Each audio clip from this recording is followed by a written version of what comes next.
আজকে আমরা কত অধ্যায় থেকে পড়াটা শিখব? সপ্তদশ অধ্যায়ের নাম কি? এখান থেকে আমরা কত নাম্বার শ্লোক শিখব? 2 নাম্বার শ্লোক কে বলেছেন? শ্রী ভগবান। তো সবাই বলো, ত্রিবিধা ভবতি শ্রদ্ধা দেহিনাম সা স্বভাবজা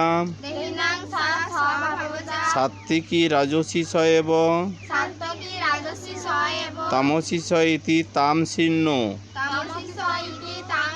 ত্রিবিধা ভবতি শ্রদ্ধা দেহিনাম সা স্বভাবজা সাত্ত্বিকী রাজসী স এব তামসী স ইতি তামসিন্ন। এখন অনুষ্টাপ ছন্দে পাঠটা করব। ত্রিবিধা ভবতি শ্রদ্ধা দেহিনাম সা স্বভাবজা সাত্ত্বিকী রাজসী স এব তামসী স ইতি তামসিন্ন।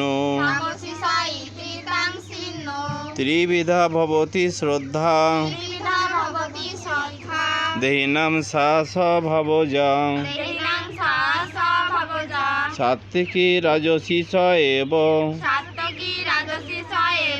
তামসী স ইতি তামসিন্ন। শ্রী ভগবান বললেন, দেহীদের পূর্বজন্মের শুভ অশুভ সংস্কার থেকে গঠিত স্বভাব অনুসারে শ্রদ্ধা 3 প্রকার, সাত্ত্বিক, রাজসিক ও তামসিক।